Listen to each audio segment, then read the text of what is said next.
오늘 우리에게 주시는 하나님의 말씀은 레위기 25장 29절에서 마지막 절까지 말씀입니다. 레위기 25장 29절에서 55절까지 말씀입니다. 제가 가진 성경으로 구약성서 186페이지에 있습니다.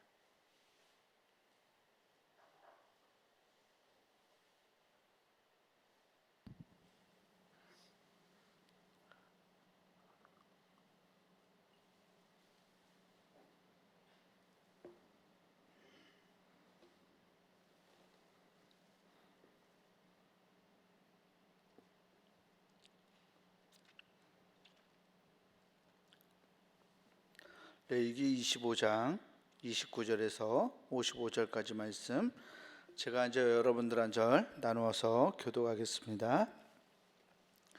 성벽 있는 성 내에 가옥을 팔았으면 판지 만 1년 안에는 물을 수 있나니 곧 그 기한 안에 물으려니와 1년 안에 무르지 못하면 그 성 안의 가옥은 산자의 소유로 확정되어 대대로 영구히 그에게 속하고 희년에라도 돌려보내지 아니할 것이니라. 그러나 성벽이 둘리지 아니한 촌락의 가옥은 나라의 전토와 같이 물러주기도 할 것이요 신년에 돌려보내기도 할 것이니라. 레위 족속의 성읍 곧 그들의 소유의 성읍의 가옥은 레위 사람들이 언제든지 물을 수 있으나 만일 레위 사람이 무르지 아니하면 그의 소유 성읍의 판 가옥은 신년에 돌려보낼지니 이는 레위 사람의 성읍의 가옥은 이스라엘 자손 중에서 받은 그들의 기업이 됨이니라. 그러나 그들의 성읍 주위에 있는 들판은 그들의 영원한 소유지이니 팔지 못할지니라. 내 형제가 가난하게 되어 빈손으로 내 곁에 있거든 너는 그를 도와 거류민이나 동거인처럼 너와 함께 생활하게 하되 너는 그에게 이자를 받지 말고 내 하나님을 경외하여 내 형제로 너와 함께 생활하게 할 것인즉 너는 그에게 이자를 위하여 돈을 꾸어주지 말고 이익을 위하여 내 양식을 꾸어주지 말라. 나는 너희의 하나님이 되며 또 가나안 땅을 너희에게 주려고 애굽 땅에서 너희를 인도하여 낸 너희의 하나님 여호와이니라. 너와 함께 있는 내 형제가 가난하게 되어 내게 몸이 팔리거든 너는 그를 종으로 부르지 말고 품꾼이나 동거인과 같이 함께 있게 하여 희년까지 너를 섬기게 하라. 그때에는 그와 그의 자녀가 함께 내게서 떠나 그의 가족과 그의 조상의 기업으로 돌아가게 하라. 그들은 내가 애굽 땅에서 인도하여 낸 내 종들이니 종으로 팔지 말 것이라. 너는 그를 엄하게 부르지 말고 내 하나님을 경외하라. 내 종은 남녀를 막론하고 내 사방 이방인 중에서 취할지니 남녀 종은 이런 자 중에서 사올 것이며 또 너희 중에 거류하는 동거인들의 자녀 중에서도 너희가 사올 수 있고 또 그들이 너희와 함께 있어서 너희 땅에서 가정을 이룬 자들 중에서도 그리할 수 있은즉 그들이 너희의 소유가 될지니라. 너희는 그들을 너희 후손에게 기업으로 주어 소유가 되게 할 것이라. 이방인 중에서는 너희가 영원한 종을 삼으려니와 너희 동족 이스라엘 자손은 너희가 피차 엄하게 부리지 말지니라. 만일 너와 함께 있는 거류민이나 동거인은 부유하게 되고 그와 함께 있는 내 형제는 가난하게 되므로 그가 너와 함께 있는 거류민이나 동거인 또는 거류민의 가족의 후손에게 팔리면 그가 팔린 후에 그에게는 속량받을 권리가 있나니 그의 형제 중 하나가 그를 속량하거나 또는 그의 삼촌이나 그의 삼촌의 아들이 그를 속량하거나 그의 가족 중 그의 살부치 중에서 그를 속량할 것이요 그가 부유하게 되면 스스로 속량하되 자기 몸이 팔린 해로부터 희년까지를 그 산자와 계산하여 그 연수를 따라서 그 몸의 값을 정할 때에 그 사람을 섬긴 날을 그 사람에게 고용된 날로 여길 것이라. 만일 남은 해가 많으면 그 연수대로 팔린 값에서 속량하는 값을 그 사람에게 도로 주고 만일 희년까지 남은 해가 적으면 그 사람과 계산하여 그 연수대로 속량하는 그 값을 그에게 도로 줄지며 주인은 그를 매년의 삭군과 같이 여기고 내 목전에서 엄하게 부리지 말지니라. 그가 이같이 속량되지 못하면 희년에 이르러는 그와 그의 자녀가 자유하리니 함께 봅니다.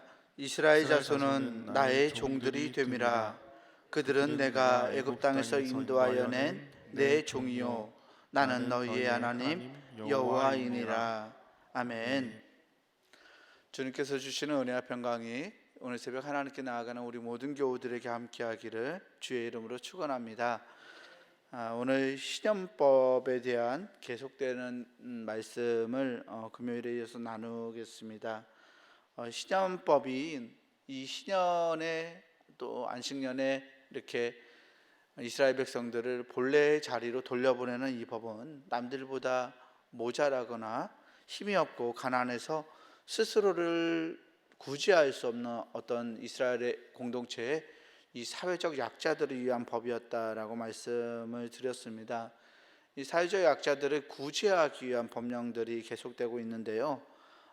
땅을 대신 땅 무르기라고 해서 그 땅을 대신 그 땅의 가치를 대신 돈으로 갚아주는 그런 무르기 규정이 오늘 말씀에서도 이어지고 있습니다.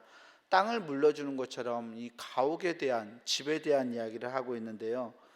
오늘 29절 말씀 보면 성벽 있는 성내의 가옥을 팔았으면 판지 만 1년 안에는 물을 수 있나니 곧 그 기한 안에 물으려니와 라고 말하고 있어요. 성벽으로 쌓인 도시하고 성벽이 없는 시골의 촌락하고를 구별하고 있는데요. 특별히 이렇게 어떤 보호가 되어 있는 이 성벽 도시 안에 있는 집을 판매한 후 1년 안에는 친척들이 갚아주거나 돈으로서 그 판매한 것을 다시 찾아올 수 있었지만 1년이 넘어가면 그 집은 영원히 소유권이 그 집을 산 사람에게 넘어가는 법이었어요. 신년이 지나도 이 성벽 안에 있는 성내에 있는 도시의 집들은 원주인에게 돌아가지 못했습니다. 촌락에 있는 집들은 신년에는 반드시 돌려주어야 했고요. 그런데 이게 예외가 되는 사람들이 있었는데요. 바로 레위 사람들, 레위인들이었습니다. 레위인들은 다른 지파들처럼 땅을 기업으로 그렇게 받았던 지파가 아니었기 때문에 이 레위인들에게는 자신의 가옥을 빼앗기는 것, 자신의 가옥을 이렇게 다른 사람들에게 임대하거나 채무로 넘겨주는 것 자체가 그들의 생활을 굉장히 비참하게 했으리라 생각합니다. 그래서 레위인들은 언제라도 그 집을 물을 수 있었습니다. 1년이 지나도 50년이 지나도 신년이 되면 레위인의 집들은 당연히 돌려주어야 했고요. 레위인들에게는 이러한 규정을 통해서 이 다른 사람들보다 자기의 생활을 스스로 유지할 수 있는 힘이 적은, 즉 하나님의 은혜에만 기대어 살아야 했던 이 레위인들에게는 그들을 보호하는 이러한 법들을 적용하고 있는 것을 볼 수 있습니다. 35절에서 38절까지는 이자를 받는 것을 금지하는 법을 이야기하고 있어요. 이스라엘 자손이 어떤 돈을 빌려줘서 돈을 못 갚아서 이스라엘 자손이 파손하게 되면 빚을 갚으려고 노력하는 동안에 이 사람들은 사실상 자기 소유의 토지에서 종처럼 그렇게 일했었는데요. 그 사람들에게 이자를 받지 마라. 돈을 구워줄 때는 이자를 받지 말고 이자를 받아서 남기기 위해서 돈을 구워주지 말라라고 그렇게 말하고 있습니다. 돈을 빌려준 이는 그 채무를 가볍게 해주기 위해서 이자를 받을 수 없다라고 말하고 있는데요. 이런 상황들이 언제 일어나냐면 이스라엘 백성들이 농경 사회였기 때문에 흉년이 들었을 때는 다음 해의 곡식을 위해서 씨앗 나달들이 필요하죠. 다음 해에 쓸 종자들이 필요한데 흉년이 든 해에는 그 종자들을 구하기도 어려운 경우들이 있었습니다. 그럴 경우에 사람들이 돈을 빌려서 씨앗을 사기 위해서 그런 처지에 놓였는데요. 그런 처지에 놓였을 때 이 어려운 이웃들, 흉년이 들었을 때 특별히 이스라엘 백성들에게 같은 동족에게는 채무를 주더라도 이자를 받지 말고 돈을 무이자로 빌려줄 것을 성경은 이야기하고 있습니다.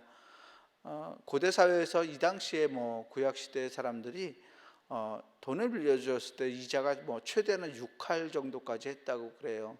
그러니까 원금의 60%를 1년에 받는, 예, 그런 높은 채무를 가지고 있었던 그 사회에서 자기 동족인 이스라엘 백성들에게는 그렇게 하지 말 것을 하나님은 규정을 통해서 명령하고 있습니다.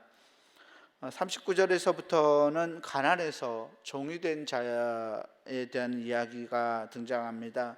39절 말씀을 보면 너와 함께 있는 내 형제가 가난하게 되어 너에게 몸이 팔리거든 너는 그를 종으로 부리지 말고라고 말하고 있어요. 가난하게 되어 자신에게 돈을 갚지 못해서 종으로 팔리게 되었을 때, 자기의 종이 되게 되었을 때도 이스라엘 백성들의 동족끼리는 그 사람을 종으로 부릴 수는 없었습니다. 노예로 대하지 않고 품삯을 지급받는 고용된 일꾼처럼 그 사람을 여겨야 했습니다. 또 40절에 41절에 보면 그때까지 품꾼이나 동거인이 같이 함께 있게 하여 신년까지 너를 섬기게 하고 그때에는 신년이 되면 그와 그의 자녀가 함께 너에게서 떠나서 그의 가족과 그의 조상의 기업으로 돌아가게 하라고 말하고 있습니다. 채무 상태가 어떠하든지 자기 동족끼리는 그 빚이 어떠하든지 그 빚이 많든지 크든지 그 상태에 관계없이 신년이 되면 이스라엘 백성들 간의 동족 간의 종살이는 끝나게 되었고 자유를 찾게 되었습니다. 또 자신의 기업으로 돌아가서 신년이 되면 하나님께서 자기에게 주신 땅 그리고 집, 그 기업으로 돌아가서 저처럼 그가 살아왔던 삶을 되찾을 수 있었던 것이 이 신년법이 가지고 있었던 의미입니다. 마지막으로 47절에서부터는 거류민에게 이스라엘 백성들 사이가 아니라 이 함께 거류하는 그 거류민에게 가난한 동족이 종으로 팔린 경우에는 이 땅을 물려주는 것처럼 친척들이 그 가난한 친척을 위해서 채무를 대신 갚아주고 무르기를 해주든지 아니면 신년이 되어서 자유를 찾게 되는 그러한 규정이 땅을 찾게 되듯이 종에서부터도 해방되는 그러한 규정이 이스라엘 공동체에서는 적용되었습니다. 이스라엘 자손들은 다른 민족들은 종으로 부릴 수 있었지만 자기 동족들을 종으로 삼지는 못했습니다. 그렇다면 하나님은 왜 동족인 이스라엘 백성들을 종으로 삼는 것을 금지했을까요? 왜 그것이 율법에서 자신의 동족들 이스라엘 백성들을 종으로 삼는 게 금지되었을까요? 본문 42절 말씀을 보면 이런 말씀이 있습니다. 그들은 내가 애굽 땅에서 인도하여 낸 내 종들이니 종으로 팔지 말 것이라. 아멘. 이스라엘 백성은 오직 하나님께만 종이 되어야 했습니다. 사람의 종이 아니라 하나님의 종이기 때문에 사람에게 종이 되어서는 안 되었습니다. 궁극적으로 이 말은 그들이 어떤 권세에도 얽매이지 못한다는 말이에요. 오늘날 우리에게 이 이스라엘은 우리 그리스도인들을 가리키고 있는데요. 그리스도인들도 마찬가지로 하나님만이 우리의 주인 되어야만 한다는 것을 말씀은 보여줍니다. 또한 어떤 권세가 이스라엘 백성들을 사로잡지 못하고 매일 수 없는 것처럼 우리 그리스도인들도 죄의 권세나 세상의 권력이나 어떤 것들에도 얽매이지 않는 그러한 자유함을 하나님께 받은 사람들임을 우리는 기억해야 합니다. 25장의 그 신년법과 안식년법이 가지고 있는 한결같은 목적이 하나 있습니다. 이스라엘 사람이라면 누구나 하나님께서 주신 자신의 기업에서 그것을 자기 땅을 갈면서 그 기업을 활용하면서 자유롭게 살 수 있어야 한다는 것입니다. 이 규정이 농경사회라는 제한된 어떤 환경만을 염두에 둔 것이긴 하지만 사람의 경제 영역에서 형제답게 함께 살아가기 위한, 함께 하나의 형제로서 그 살아가기 위한 틀을 마련했던 것을 볼 수 있습니다. 예수님은 자신이 오심으로써 큰 시련이 동트는 것을 보신 분이고 그것을 우리에게 끼쳐주신 분입니다. 예수 그리스도로 인해서 우리는 죄에서 자유하게 되는 시련을 맞게 되었고 이것을 우리 공동체에서 누릴 수 있는 은혜를 받았습니다. 하나님께서 주신 우리의 기업, 귀한 기업, 우리에게 주신 달란트를 가지고서 주님이 주신 이 공동체를 정말 자유로운 공동체, 죄와 어떤 권세에서도 자유로운 공동체, 오직 하나님만 주인이 되는 귀한 공동체로 바꿔나가고 그렇게 세워나갈 수 있는 우리가 되기를 주의 이름으로 축원합니다. 오늘 거룩한 성일입니다. 하나님을 향해 우리가 나아갈 때 주님만이, 하나님만이 나의 주인 되신다고 고백하며 주님을 기쁘시게 할 수 있는 복된 날 되기를 주의 이름으로 간절히 축원합니다. 기도하겠습니다. 은혜로우신 아버지 하나님 감사합니다. 죄의 권세에서 우리를 자유하게 하시고 하나님이 주신 것들, 놀라운 은혜 가운데서 살아갈 수 있도록 우리를 해방시키시고 우리를 불러주신 그리스도의 은혜를 기억합니다. 하나님, 우리가 이 함께 모인 이 거룩한 공동체를 은혜의 공동체로 거듭나게 할 수 있도록 하나님 우리에게 힘과 능력과 은혜를 더하여 주시옵소서. 주님이 우리를 바꿔주셨고 주님만이 우리의 주인 되심을 우리가 기억하고 하나님 함께 형제된 자로서 서로의 삶을 하나님 붙들어주고 지지해주고 함께 모여서 정말 하나님께 기쁨으로 나아갈 수 있는 우리 모두가 될 수 있도록 하나님 우리 교회를 축복하시고 우리 안에 함께하여 주시옵소서. 그리스도인의 귀한 공동체가 하나님의 나라를 이루어가는 초석이 되게 하시고 하나님 이 교회를 통해서 지역사회와 또 세계까지 변화되는 놀라운 은혜의 역사를 이루어 주시옵소서. 날마다 신년의 기쁨을 누릴 수 있는 우리 교회가 되기를 간절히 원하오며 우리 구주 예수 그리스도 이름으로 감사하며 기도하옵나이다. 아멘. 하늘에 계신 우리 아버지여, 이름이 거룩히 여김을 받으시오며 나라가 임하시오며 뜻이 하늘에서 이루어진 것 같이 땅에서도 이루어지이다. 오늘 우리에게 일용할 양식을 주시옵고 우리가 우리에게 죄 지은 자를 사하여 준 것 같이 우리 죄를 사하여 주시옵고 우리를 시험에 들게 하지 마시옵고 다만 악에서 구하시옵소서. 나라와 권세와 영광이 아버지께 영원히 있사옵나이다. 아멘.